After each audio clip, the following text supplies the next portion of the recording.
బగాయత్ వారి శ్రీ సిద్ధి Vinayaka property developers. Happy homes at Edilabad, Ghatkesar మరియు hill county at Jangaon.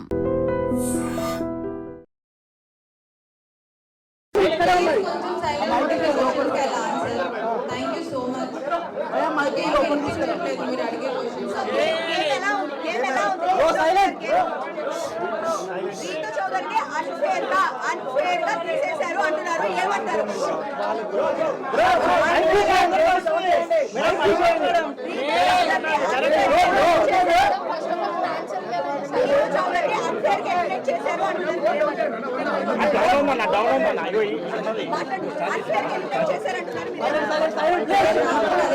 ఎందుకంటే ఫైనల్ రౌండ్ ఆ బాండ్ లాస్ట్ వరకు కూడా నేను దీని కాదు అనే దాంట్లోనే ఆ కాన్ఫిడెన్స్ లోనే I trust my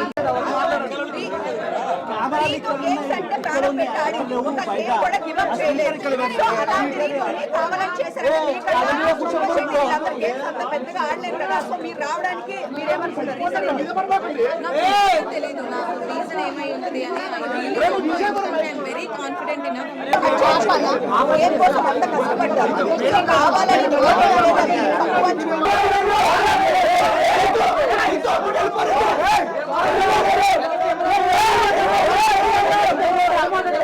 unfair elimination అంటున్నారు, దీని గురించి మీరు ఏం చెప్తారు? ఈవెన్ ఐ ఫీల్ అంటే అన్ఫేర్ అని అంటే నేను పక్కా టాప్ 5లోనే ఉంటాను అనేది. ఈవెన్ నేను కూడా అంతే టాప్ 5లో పక్కా ఉంటాను అనే ధీమాతోనే ఉన్నాను. బట్ ఒకేసారి నేను ఎలిమినేట్ అయిపోయే వరకు నేనే తీసుకోలేకపోయాను. బట్ తర్వాత ఇంకా ఓకే అని యాక్సెప్ట్ చేశాను. సో అంటే గేమ్ గురించే మీరు లోపలికి వెళ్ళిన తర్వాత హెయిర్ కట్ చేసుకున్నారు చాలా తక్కువ డేస్ లోనే, అంత ఎఫర్ట్స్ పెట్టి ప్రతి గేమ్ లో రీతు ఎక్కడ గేమ్ గురించి హెయిర్ కట్ చేసుకున్నారు. సో ఏదైనా బిగ్ బాస్ కోసమే చేసుకున్నారు కదా మీరు. సో అయితే ఇంత ఎక్కడ గేమ్ లో కూడా మీరు చీటింగ్ చేసినా ఇంకొకటి చేసినా గేమ్ ఎప్పుడు లూజ్ అవ్వలేదు. సో గేమ్ కోసం 100% ఆడారు కదా. సో మీకన్నా గేమ్ ఆడిన వాళ్ళు చాలా మంది ఉన్నారు అక్కడ. సో వాళ్ళు ఎవరు రాకుండా మీరు రావడానికి రీజన్ అంటే ఏం చెప్తారు? I have no idea. అందుకే నేను షాక్ అయ్యాను. నేను పక్కా ఉంటాననే దాంట్లోనే ఆ బాటమ్ 2లో పెట్టినప్పుడు కూడా ఇద్దరం, నేను సంజన గారు ఉన్నప్పుడు కూడా నేను రాను అనే దాంట్లోనే నేను కాన్ఫిడెంట్గా ఉన్నాను. సో కాన్ఫిడెన్స్తో ఉన్నాను. సో అంటే నేను షాక్ అయిపోయాను, ఏంటి తీసుకునేపోయాను, అదేంటి నేను ఎందుకు అయ్యాను అనేది నాకే అర్థం కాలేదు. ఇప్పుడు వెళ్ళి చూసుకొని అసలు ఏమైంది ఏంటి అని చూసుకోవాలి. నాకు కూడా తెలియదు.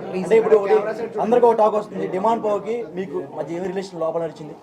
We are pure best friends and he's very genuine and I have so much of comfort zone with him and he's my best friend. ఇంకా మన కాలేజ్ లో మన స్కూల్లో బెస్ట్ ఫ్రెండ్స్ ఉంటారు కదా, ఆ రేంజ్ బెస్ట్ ఫ్రెండ్. సంజన గారి గురించి మమ్మీ లోపలికి వచ్చిన తర్వాత కూడా మీకు చెప్పారు జాగ్రత్తగా ఉండమ్మా, జాగ్రత్తగా ఉండు. మా మమ్మీ లోపలికి వచ్చి జాగ్రత్తగా ఉండు అదేం చెప్పలేదు. గేమ్ బాగా ఆడు అని చెప్పారు. వాయిస్ నోట్ లో చెప్పారు. వాయిస్ నోట్ లో చెప్పారు కానీ లోపల నాకు తెలుసు కదా, అంటే నా గేమ్ నేనే ఆడుతున్నాను, ఎందుకు అలా నా గేమ్ నేను ఆడట్లేదు అని అనిపించింది అనేది నాకు ఇంకా తెలియదు. నా గేమ్ నేను ఆడాను, వాడి గేమ్ వాడు ఆడాడు. సపోర్ట్ లేకుండా హౌస్లో ఎవ్వరూ లేరు. అలా వాడు నాకు సపోర్ట్ చేశాడు, నేను వాడికి సపోర్ట్ చేశాను. కాకపోతే అది కొంతమంది ఎలివేట్ చేసినట్టున్నారు. I don't know. అంటే సంజన గారు అలా మాట్లాడడం అనేది ఎక్కువ అయింది కదా. డెఫినెట్లీ ఉంటుంది పక్క. సంజన గారు అలా మాట్లాడడం వలన నెగిటివ్ అయింది అనుకోవచ్చు. అంటే మీరిద్దరు కలిసి ఇట్లా మాట్లాడుకోవడం అందరికి మేము చూడలేకపోతున్నాము, డిస్టర్బెన్స్గా ఉంది, ఇలా మాట్లాడారు కదా సంజన గారు. ఐ డోంట్ థింక్ సో అది నెగిటివ్ అయింది అని నేను అనుకోవట్లేదు. ఎందుకనంటే అది 24/7 లైవ్ నడుస్తూనే ఉంటుంది కాబట్టి క్లారిటీగా ఉంటుంది. నేను ఐఎమ్ వెరీ పబ్లిక్. నార్మల్గా అంతకు ముందు కూడా నాకు ఇలా అమ్మాయితో ఇలా ఉండాలి, అబ్బాయితో ఇలా ఉండాలి అలాంటిది ఏం ఉండదు. I'm very public. అక్కడక్కడ తిరుగుతూ ఉంటాను. Even I have that Tom and Jerry friendship I have with Kalyan. మళ్ళీ ఇమాన్యుల్తో కూడా నేను అంతే క్లోజ్గా ఉంటాను, అలానే తిరుగుకుంటూ ఉంటాను. మేము నైట్ కూడా మేము అలానే మాట్లాడుతూ ఉంటాం. అదిరా గేమ్, ఇది గేమ్, ఇది గేమ్, అది గేమ్ అనుకుంటూ మాట్లాడుకుంటూ ఉంటాం. మేబీ తన అలా ఫీల్ అయింది, అందుకే మిగతా హౌస్ మేట్స్ అందరూ అపోజ్ చేశారు కాబట్టి అక్కడే క్లారిటీగా అర్థమై ఉంటుంది మిగతా వాళ్ళకి, చూసిన వాళ్ళకి. మీకు డెమోన్ పవన్ కి ఫ్రెండ్షిప్ అని మీరు అంటున్నారు, బట్ బయట వేరేలా పోర్ట్రేట్ అవుతుంది. సో ఇప్పుడు దానిపైన మీ అభిప్రాయం ఏంటి, క్లారిటీ ఏమిస్తారు? మీకు డెమోన్ పవన్ కి ఏంటి? అంటే లవ్ ట్రాక్ నడుస్తుంది అంటే ముందే చెప్తారు, ఇట్లా లవ్ ట్రాక్ ఉంటే ఎక్కువ డేస్ ఉంటారు అని ఇలాంటి టాక్. అలా అయితే ఎవరు చెప్పరు నాకు తెలిసినంత వరకు. లవ్ ట్రాక్ ఉంటే ఎక్కువ రోజులు నడుస్తుంది అది ఇది అని. ఆ హౌస్ లో ఉన్నప్పుడు పక్కా ఎవరో ఒకళ్ళు మీకు కనెక్ట్ అవుతారు, వాళ్ళతో ఫ్రెండ్షిప్ అనేది పక్కా అనేది ఉంటుంది. అది నాకు డెమోన్ కనెక్ట్ అయ్యాడు, మా ఇద్దరికి ఫ్రెండ్షిప్ కనెక్ట్ అయింది, మేమిద్దరం మాట్లాడుకున్న దాంట్లో ఇప్పుడు మనకి ఎవరైనా మన లైఫ్లో అందరికీ ఫ్రెండ్స్ ఉంటారు, వాళ్ళలో కొన్ని నచ్చుతాయి, సో అలా మనం క్లోజ్ అవుతాం, వాళ్ళతో కంఫర్ట్ జోన్ ఉంటుంది, వాళ్ళతో ఒక ఫ్రెండ్షిప్ అనేది స్టార్ట్ అవుతుంది. సో ఎగ్జాక్ట్గా అదే. అబ్బాయి చాలా మంచోడు, ఆ కంఫర్ట్ జోన్, ఆ ఫ్రెండ్షిప్తో చూసే వాళ్ళకి ఇంకెలా అనిపించింది అనేది రీతు గారు చాలా మంది ఏమంటున్నారంటే రీతు చౌదరి గారు టాప్ 5 లో ఉండాలి, బట్ ఎందుకు ఎలిమినేషన్ చేస్తున్నారని కొంతమంది అంటున్నారు, పబ్లిక్ టాక్ అది కొంతమంది. సో దానికి మీరు క్లారిటీ ఏమి ఇస్తారు? ఎందుకు అనేది నేను ఇప్పుడు వెళ్ళి నాకు ఎందుకు అనేది నాకే తెలియట్లేదు, నేనే ఆ షాక్లో ఉన్నాను. నేను టాప్ 5 లో ఉండాల్సిన దాన్ని ఎందుకు వచ్చాను అనేది ఇంకా నాకే అర్థం కావట్లేదు. నేను అంటే తొక్కేస్తున్నారు అనుకోవచ్చా మిమ్మల్ని? అలా ఏం నాకు అంటే తెలియదు. మీకు ఎక్కడ నెగిటివ్ ఎక్కడ అయింది అనుకుంటున్నారు? అంటే మీరు ఇప్పుడు బయటకు వచ్చినా కూడా చూసుంటారు కదా, మీరు అంతా బాగుంది, బట్ మీకు పర్సనల్ గా నెగిటివ్ ఎక్కడ అయింది? నెగిటివ్ ఎక్కడైంది అని నాకు నిజంగా ఐ హ్యావ్ నో ఐడియా. ఎందుకంటే ప్రతి దాంట్లో నేను గెలవాలి, నేను ఆడాలి, నేను ఎలా అయినా ఉండాలి అనే దాంట్లోనే నేను ఆడాను. ఇక్కడ ఇది ఇలా ఉంటే నెగిటివ్ అవుతారు, ఇలా ఉంటే పాజిటివ్ అవుతారు అని నేను లేను. ఇన్ జనరల్గా నేను నా లైఫ్లో ఎలా ఉంటానో అలానే ఉందామని అనుకున్నాను. మీరు చూస్తే క్లియర్గా డే వన్ నుంచి నేను ఈరోజు బయటకు వచ్చే వరకు ఎక్కడ నాది సేమ్ ఉంటుంది, నేను మాట్లాడే విధానం సేమ్ ఉంటుంది, నా ప్రతిదీ సేమ్ ఉంటుంది. ఈ వీక్ ఇలా ఆడితే పాజిటివ్ అవుతాను. స్టార్టింగ్ లో కళ్యాణ్ గారితో బాగున్నారు, ఆ తర్వాత మళ్ళీ నేను వచ్చేటప్పుడు కూడా నేను ఎపిసోడ్ చూసినట్టయితే మీకు తెలుస్తుంది, కళ్యాణ్కి నాకు ఇప్పటికీ ఆ ఫ్రెండ్షిప్ అనేది ఉంది. ఫస్ట్ వీక్ నుంచి హౌస్లోకి వెళ్ళిన తర్వాత నాకు ఫస్ట్ ఫ్రెండ్ కళ్యాణ్. సో కళ్యాణ్కి నాకు ఒక టామ్ అండ్ జెర్రీ, నేను ఎపిసోడ్లో కూడా చెప్తాను, నా బాబాయ్ కొడుకు, అలా ఎప్పుడు కొట్టుకుంటూ తిట్టుకుంటూ అలానే ఉంటాం. That friendship always remains. అంటే తనుజతో ఫ్రెండ్షిప్ చేసిన వాళ్ళు ఒక్కొక్కరు అందరూ బయటకు వచ్చారు. ఇప్పుడు మీరు లాస్ట్ వీక్ లో ఫ్రెండ్షిప్ బాగా క్లోజ్ అయ్యారు. అలా ఏం లేదు, తనుజ నేను ఫస్ట్ వీక్ నుంచి ఫ్రెండ్సే. మరి కొంచెం ఎక్కువ క్లోజ్ అయ్యారు, లొల్లి పెట్టుకున్నారు అనుకో బాగుంటుంది. ఆమెతో ఎవరైతే క్లోజ్ ఉంటున్నారో అందరు బయటకు వచ్చారు. అలా బర్ని గారికి బయటకు పోయి వచ్చారు మేడం. అలా అని ఐ డోంట్ యాక్సెప్ట్. ఎందుకంటే నేను తనుజ ఫస్ట్ నుంచి ఫ్రెండ్సే. అండ్ మధ్యలో ఆ బొమ్మల టాస్క్ అప్పుడు నాకు తనుజ పెద్ద గొడవలే అయ్యాయి, అప్పుడు నేను నామినేషన్లోనే ఉన్నాను. So I don't think so తనుజతో గొడవ పెట్టుకుంటూ బయటకు వస్తారు. అయితే మీకన్నా భరణి గారు చాలా తక్కువ గేమ్స్ ఆడుతున్నారు, ఆయన గేమ్స్ కూడా గెలవడం లేదు. ఆయన రాకుండా మీరు బయటకు రావడం గల కారణాలు ఏంటి? మీరు చెప్పాలి, మీరే చెప్పాలి. ఇంకా వాళ్ళు ఎలా ఉన్నారో నేను ఇక్కడ ఎందుకు ఉన్నాను అని మీరే చెప్పాలి. సపోర్ట్ చేస్తున్నారంటారా? బయటకు వెళ్ళిన పర్సన్ ని మళ్ళీ తీసుకుని రావడము, ఆయన తక్కువ గేమ్స్ ఆడినా కానీ ఎక్కువ గేమ్స్ ఆడిన మిమ్మల్ని బయటకు తీసుకురావడము ఎంతవరకు అది అన్ఫెయిరే కదా? బిగ్ బాస్ ప్లాన్ ఏమైనా ఉందంటారా? I don't think so. అంటే ఆ టీం ఉంది, ఎలిమినేట్ అయిపోయిన వాళ్ళు శ్రీజ అండ్ బర్ని గారు ఇద్దరు వచ్చారు, తర్వాత గెలిచారు, బర్ని గారు గెలిచారు. సో అందుకే ఉంచారేమో అని వాట్ ఐ ఫెల్. శ్రీజ ఏవి ఇప్పుడు ఇవ్వలేదు, మీ ఏవి ఇచ్చేసారు, శ్రీజ ఏవి ఇవ్వలేదు. మరి ఆమెకి అన్యాయం ఎందుకు చేశారు బిగ్ బాస్? నేను ఇప్పుడే వచ్చాను, శ్రీజకి ఎందుకు అన్యాయం చేస్తున్నారు నాకు అసలు నాకు నిజంగా అంటే మేడం ఇంకోటి లోపల చెప్తే తనుజ మా టీవీ ప్రొడక్ట్ అందుకని ఫైనల్ లాక్ ఉంది అంటున్నారు, దానికి మీరే ఉంటారు? నాకు అసలు తెలీదు. అంటే ఇంకొకటి బయట మీరు పిఆర్ టీం ఎక్కువ పెట్టుకోలేదా? అంటే బేసిక్ గా ఏం చెప్తున్నారంటే లోపలికి వెళ్ళిన వాళ్ళు ఎక్కువ మంది బయట వాళ్ళకి సంబంధించిన పిఆర్ టీమ్స్ లో ఒక 5-6 మెంబర్స్ పెట్టుకున్న వాళ్ళు లోపల ఎక్కువ సర్వే అవుతున్నారు అంటున్నారు. మీరేం టీం పెట్టుకోలేదా? మరి దానివల్ల వచ్చారా? నాకు తెలిసినంత వరకు నాకు పిఆర్ అంటే అంత ఆలోచించి వెళ్ళలేదు. ఎందుకనంటే నేను జస్ట్ 2 days ముందు కన్ఫర్మేషన్ చేసుకొని వెళ్ళాను. సో ఇంత ఒక పిఆర్ టీం పెట్టుకోవాలి, ఇంత పెట్టుకోవాలని నేను చేసుకొని వెళ్ళలేదు. 2 days ముందే కన్ఫర్మ్ అయ్యాను, అప్పటికప్పుడు వెళ్ళాను. So I have no idea. ప్రతి వీడియో కింద తనుజ డబ్బా కొట్టడం చూడలేకపోతున్నాం మేడం, అందుకనే బాధ. సో ఒక సిచువేషన్ లో ఏమైతే తనుజ గారు ఆడలే మేడం, టూబీ బ్రాండ్ చెప్తాం తను ఆడింది, ఏం ఆడలే మేడం, మాకు తెలియదు. ఏం ఆడేది మేడం, ఏం ఆడలే మేడం, ఏడ్సుడు ఆ తర్వాత కళ్యాణ్కి తనుజాకి మధ్య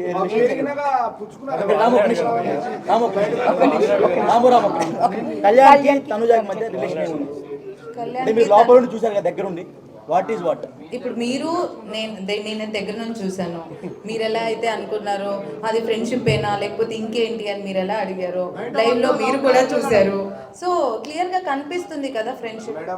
అంటే ఇప్పుడు బాండింగ్స్ పెంచుకోవడం వల్ల అంటే బయట ఉన్న కామెంట్స్ అడుగుతున్నాము.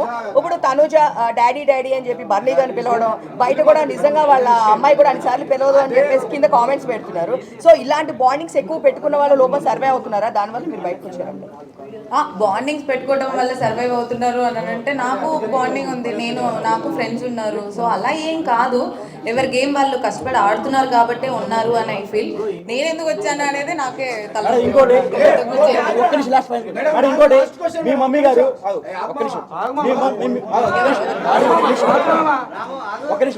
మీ మమ్మీ గారు మీ మమ్మీ గారు మాధురి గారికి ఫోన్ చేసి డిమాండ్ పవన్ తో మాట్లాడొద్దు అని చెప్పారంట, మీరు నిజమే మేడం? చెప్పలేదు, ఊహించుకొని అంత నాకైతే నాలెడ్జ్ లేదు.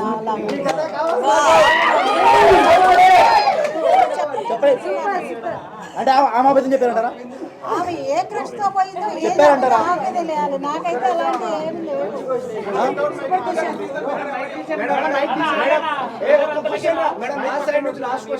చెప్పండి మీరు చెప్పండి, లాస్ట్ క్వశ్చన్ అన్నారు కాబట్టి. ఇప్పుడు సంజన విషయంలో మీరు ఇద్దరు రాత్రులు అయితే కూర్చుంటారు ఒక దగ్గర అని చెప్పేసి సంజన గారు అన్నారు. అది చాలా అంటే మీకు పాజిటివ్ అయింది, నెగిటివ్ అయింది. సో మేము బాగా ఫీల్ అయ్యాము ఆ విషయానికి. ఇప్పుడు మీరు ప్లస్ పవన్ కళ్యాణ్, తనుజ గారు వాష్రూమ్ లో ఉన్నప్పుడు పుల్ల ఎందుకు పెట్టి గెలిగినప్పుడు అప్పుడు ఎందుకు విషయం చేయలేదు? అది అంటే ఒక ఆడపిల్ల బాత్రూమ్ వాష్రూమ్ లో ఉన్నప్పుడు అలా చేయడం కరెక్ట్. అది మీకు నవ్వులాట కనిపించిందా మేడం? అప్పుడు ఎందుకు స్టాండ్ తీసుకోలేదు మీరు? ఒక్క నిమిషం, ఆమె కమెంట్ పాస్ చేసింది కానీ నేను ఎప్పుడు ఎవరి మీద కమెంట్ పాస్ చేయలేదు. అవును, నేనేమంటున్నా, నాకెప్పుడు ఎవరు అలా అనిపించలేదు. నేను ఒక మనిషిని వాళ్ళు కూర్చునే విధానానికి, వాళ్ళు నడిచే విధానానికి, వాళ్ళు వేసుకునే బట్టల విధానానికి ఇలా జడ్జ్మెంట్ పాస్ జడ్జ్మెంట్ చేయను. ఓకే మేడం, ఇప్పుడు డిమాండ్ పవన్ డిమాండ్ పవన్ పూలు నాటుతారు కదా, ఆ టైంలో డిమాండ్ పవన్ తప్పలేదు. తోశాడు ఫిజికల్ అయ్యాడని చెప్పేసి అన్నది, వెళ్ళి ఎగిరెగిరి పడ్డది మేడం. అయితే తర్వాత చూస్తే మేడము ప్రతి చిన్నదానికి నన్ను ఫిజికల్ గా ట్రై చేస్తున్నా అన్న అంత ఇష్యూ చేసిన అమ్మాయి పవన్ కళ్యాణ్ విషయంలో ఎందుకు చేయట్లేదు? అది మీరు తనుజని అడగాలి. నాకేం ప్రాబ్లం లేదు, ఆయన ఏదో పెట్టాడు. అవును, అదే కదా వాడు మాట్లాడాడు. నేను కూడా చెప్పాను మధ్యలో, అది వచ్చిందో లేదో నాకు తెలియదు. టాప్ 5 లో ఎవరు ఉన్నారనుకుంటున్నారు? టాప్ 5 లో ఎవరు ఉంటారనుకుంటున్నారు? టాప్ 5 లో డిమాండ్ పవన్, తనుజ, ఇమాన్యుయల్, పవన్ కళ్యాణ్ అండ్ సంజన గారు అనుకుంటున్నారు. కప్పు ఎవరు గెలుస్తారు అనుకుంటున్నారు? కప్పు ఎవరికి ఇస్తే వాళ్ళు ఇస్తారు.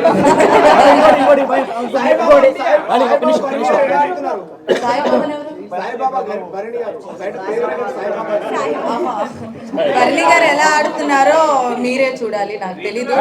కళ్యాణ్ అమ్మాయి పిచ్చుడు అన్నారు బయట. స్టార్టింగ్ లో బాగా పేరు వచ్చింది, ఆ అమ్మాయిని టచ్ చేస్తాడు, కావాలని దగ్గరికి వెళ్ళి వాళ్ళని క్లోజ్ చేస్తారని బయట టాక్ వచ్చింది. లోపల కూడా అప్పుడు అమ్మాయి పచ్చళ్ళు అమ్ముకునే అమ్మాయి కూడా వచ్చి ఇట్లానే చెప్పింది. అమ్మాయి కూడా చేయి కలిపితేనే ఎంత బాగుంటుంది చెప్పింది ఆ రోజు వచ్చి. సో అది అట్లా మీకు అనిపించింది లోపల ఉన్నప్పుడు? అస్సలు అలా కాదు. పవన్ కళ్యాణ్ పోయి అమ్మాయిని పిచ్చుడు అది ఇది అనేది నాకు ఇప్పుడు బయట అంటే మధ్యలో ఎప్పుడు వీకెండ్లో చెప్పినప్పుడు విన్నాను తప్ప, వాళ్ళని కన్ఫ్యూషన్ రూమ్లో మాట్లాడారు దాని గురించి. బట్ హీస్ అస్సలు అలా కాదు. ఇప్పుడు మనం పక్కన ఫ్రెండ్స్తో ఎలా మాట్లాడతాం అలానే మాట్లాడతారు. దానికి ఒక జడ్జిమెంటల్ పాస్ చేసి చేసినందుకు అమ్మాయిలు పిచ్చోడు అది ఇది అంటే ఐ డోంట్ యాక్సెప్ట్. అంటే అమ్మాయి అన్నది రమ్య అన్నది ఆమంటే ఇంకా మరి నాకు తెలియదు. అంటే రీతు గారు ఒక మాట, డిమాండ్ పవన్ కి మీరు ఎందుకు అంత కనెక్ట్ అయ్యారు? ఎందుకు ఏడ్చారు బయటకు వచ్చేటప్పుడు? అంటే అంత సీక్వెన్స్ ఏముంది? ఎందుకనంటే ఫస్ట్ సెకండ్ వీక్ నుంచి వి బికమ్ ఫ్రెండ్స్. ఇప్పుడు మీ ఫ్రెండ్ ఇంకా నువ్వు వెళ్ళిపోతున్నావు, అన్ని రోజులు నువ్వు కలిసి ఉండి అక్కడే హౌస్ లో ఉండి పొద్దు నుంచి నైట్ వరకు మాట్లాడుకుంటూనే ఉండి అంత ఫ్రెండ్షిప్ ఉన్నప్పుడు బయటకు వచ్చేటప్పుడు ఏడు రాదా? అంటే అందరూ ఉన్నారు కదా, చాలా క్యూట్ గా ఉంది అంటున్నారు మేమర్స్. సో అందరూ టామ్ అండ్ జెర్రీ లాగా కొట్టుకుంటూనే ఉన్నారు. బయట టాక్ ఏంటంటే వైఫ్ అండ్ హస్బెండ్ ఎలా గొడవ పడుతుంటారో మీకు అసలు మాకు ఎందుకు గొడవలు వస్తున్నాయో ఎందుకు కొట్టుకుంటున్నామో మాకే అర్థం కావట్లేదు. ఎందుకంటే ఇద్దరికి కోపం ఎక్కువ, ఇద్దరం అరుచుకుంటూ ఉంటాం, మళ్ళీ ఇద్దరం కలిసిపోతూ ఉంటాం.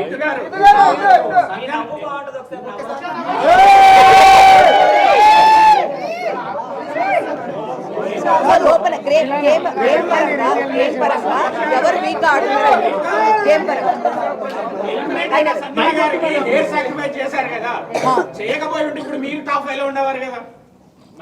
అలా ఏం లేదు, ఎవరికి రాసి పెట్టుంటే వాళ్ళు ఉంటారని నా ఫీలింగ్. అలా అని పోయినసారి ఒకళ్ళ సీజన్ 8 లో ఒకళ్ళే ఉన్నారు, సీజన్ 7 లో ఒకళ్ళే ఉన్నారు. ఇప్పుడు సంజన గారు అసలు ఏం ఆడకపోయినా ఉంటున్నారు కదా, అది మరి మీరు చూసుకోవాలి. ఇంకోటి బయట ప్లాన్ జరుగుతుంది, స్పెషల్ కోటాలో బర్నీ గారిని టాప్ 5 లో ఉంచుదామని ప్లాన్ చేస్తున్నారు. అది నిజమా? నిజంగానే జరిగింది అనుకుంటా. దానికి ఏమంటారు? దానికి ఏమంటారు ఆయనకు ఒక స్పెషల్ కోటా ఉందంట బయట మెగా ఫ్యామిలీ నుంచి, సో దానికి ఏమంటారు అంట బయట టాక్ నడుస్తుంది. మనం నెక్స్ట్ వీక్ చూసిన తర్వాత తెలుస్తుంది. నెక్స్ట్ వీక్ ఎవరు వస్తారు అనేది చూస్తే దాన్ని బట్టి ఇంకా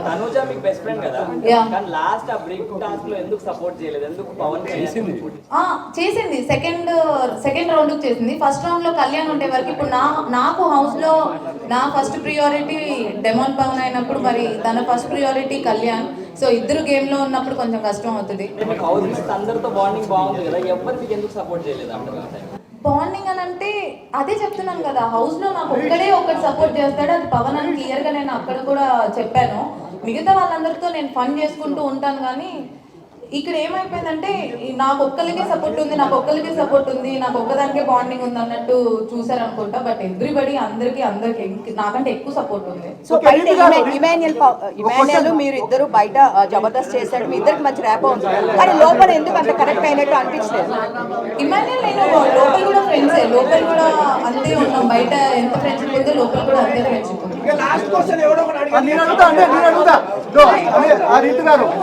బిగ్ బాస్ లో నిజం చెప్పండి, బిగ్ బాస్ లో ఫేక్ కంటెస్టెంట్ ఎవరు? బిగ్ బాస్ లో నిజం చెప్పండి, బిగ్ బాస్ లో ఫేక్ కంటెస్టెంట్ ఎవరు? ఒకరి పేరు చెప్పాలి. సుమన్ శెట్టి ఉండు బ్రో చెప్పక రీత గారు మీ పెళ్ళెప్పుడు బ్రో ఉండు బ్రో అక్క చెప్పక ఎంతో కొంతమంది ఎంతో కొంత అందరూ ఫేక్ గానే ఉంటారు. కొన్ని పేరే చెప్పు. ఒకరి పేరు ఎవరు గుర్తురావట్లేదు నాకు ఇప్పుడున్న వాళ్ళలోనా? ఇప్పుడున్న వాళ్ళలో కొంచెం చెప్పండి మేడం.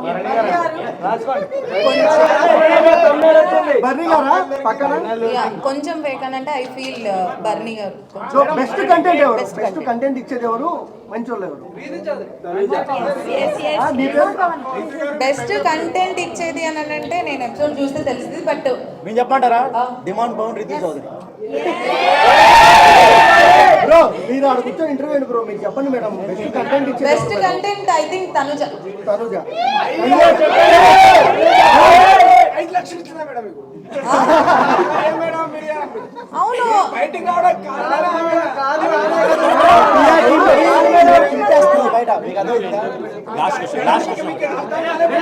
నేను ఏం చూడలేదు కాబట్టి నాకు లోపల ఉన్న ఫ్రెండ్షిప్ బట్టి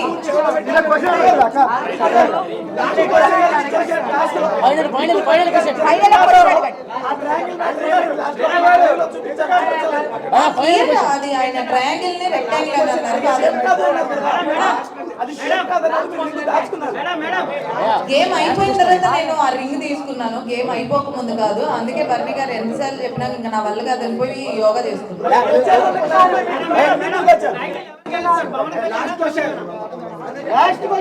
టైటిల్ అయితే డెమోన్ పవన్ గెలవాలి అని లాస్ట్ గా మీ స్మైల్ అవుతుంది. Okay thank you.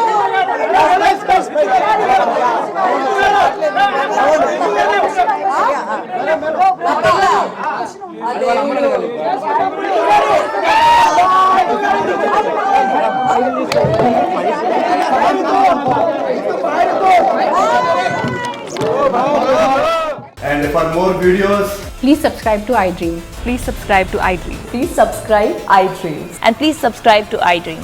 For more videos, subscribe to iDream. Please like, share, and subscribe to the channel. Congratulations, iDream. Subscribe to iDream. Subscribe to iDream. So subscribe to iDream Media. iDream కి iDream team అందరికి huge congratulations. Please subscribe iDream Media. Please subscribe to iDream. Subscribe iDream. Please subscribe to iDream. iDream అంటే నా కళల channel subscribe చేసుకున్న నోరు తిరుగుతలేదు, మీరైతే గంట గుర్తు కొట్టండి. For more such videos, please subscribe to iDream. Subscribe to iDream. Please subscribe to iDream. Please subscribe iDream Media. Please do subscribe to iDream. Please subscribe to iDream Media. For best entertainment and information please subscribe iDream. And don't forget to subscribe to iDream.